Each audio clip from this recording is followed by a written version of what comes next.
सोलापूरकरांनो, आनंद, उत्साह आणि धमाल घेऊन आली आहे मनोरंजन नगरी. लहान मुलांसाठी खास ऑफर. अवघ्या 100 रुपयात तब्बल 5 सुपरहिट गेम्स, वॉटर बोट, मिकी माउस, ट्रेन, जम्पिंग जपांग आणि ड्रॅगन राईड. याशिवाय कमी दरात मोठ्या मुलांसाठी थरारक ब्रेक डान्स राईड. दररोज संध्याकाळी 4 ते रात्री 10 वाजेपर्यंत सुरू. मग वाट कसली पाहताय? आजच या आणि धमाल मनोरंजनाचा मनसोक्त आनंद घ्या. मनोरंजन नगरी, होम मैदान, पासपोर्ट कार्यालयासमोर, सोलापूर. संपर्क 9096521330. सोलापूरमध्ये एका भावनिक व्हिडिओने मोठी खळबळ उडवून दिली आहे. सैराट चित्रपटातील सल्ल्या या भूमिकेमुळे घराघरात पोहोचलेला अभिनेता अरबाज शेख आपल्या आजारी वडिलांच्या उपचारादरम्यान आलेल्या अनुभवामुळे अक्षरशः व्यथित झाला आहे.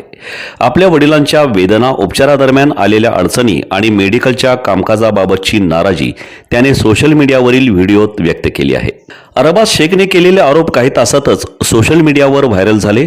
त्यानंतर अन्न व औषध प्रशासन अर्थात एफडीएने तातडीने सोलापूरमधील नोबल रुग्णालय परिसरातील संबंधित मेडिकलची तपासणी केली. प्राथमिक तपासात औषध विक्री आणि नोंदी संदर्भात काही गंभीर त्रुटी आढळल्याचे अधिकृतरित्या सांगण्यात आले आहे.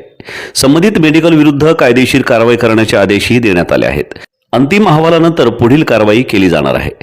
अरबाज शेखच्या व्हिडिओमुळे केवळ एका रुग्णाचा प्रश्न समोर आलेला नाही, तर गंभीर आजाराने त्रस्त रुग्ण आणि त्यांच्या नातेवाईकांना उपचाराच्या काळात कोणत्या मानसिक तणावातून जावे लागते, हाही मुद्दा चर्चेत आला आहे.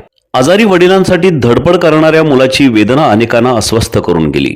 दरम्यान या रुग्णालयाबाबत यापूर्वीही विविध तक्रारी आणि वादांमुळे चर्चा झाल्याचे वृत्त आहे. आता या प्रकरणात एफडीएच्या अंतिम अहवालाकडे सर्वांचे लक्ष लागले आहे. संबंधित मेडिकलवर पुढे नेमकी कोणती कारवाई होते आणि या घटनेतून आरोग्य व्यवस्थेला काय धडा मिळतो हे पाहणे महत्त्वाचे ठरणार आहे. तुमचं मत काय? रुग्ण आणि त्यांच्या नातेवाईकांच्या तक्रारींवर प्रशासनाने आणखी वेगाने आणि कठोरपणे कारवाई करायला हवी का? तुमचे मत कमेंटमध्ये नक्की लिहा.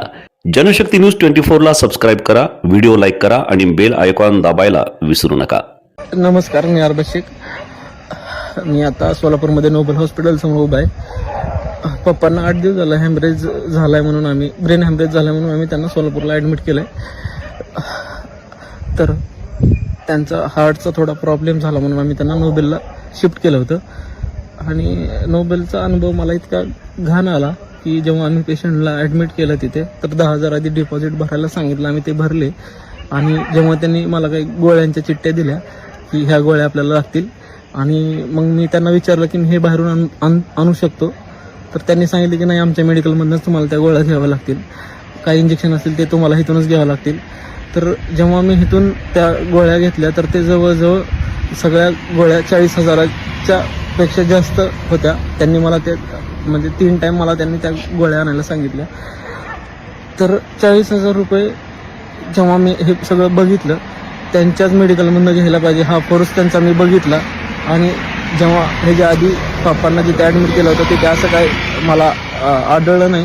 मी त्याच गोळ्या बाहेरून आणायचो तर ते मला जवळजवळ अर्ध्या किमतीत मला मिळत होत्या. जवळजवळ आता 40,000च्या जरी गोळ्या मी बाहेरून जरी घ्यायचा विचार केला असता तरी मला 20,000पर्यंत त्या पडल्या असत्या. पण इथे एवढी लूट होतीये आणि माझ्या बापाला मला मरताना नाही बघायचं आहे. आणि म्हणून मला असं डिसिजन घ्यावं लागलं की त्यांना नोबेलमधून शिफ्ट करावं लागलं.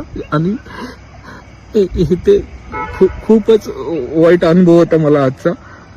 ह्याच्यावर जाणकारांनी ह्याच्यावर काहीतरी मला सांगावं की माझ्या वडिलांना मी कुठे ट्रीटमेंट करायला पाहिजे आणि कसं ट्रीटमेंट करायला पाहिजे. मला आता काहीच कळत नाही.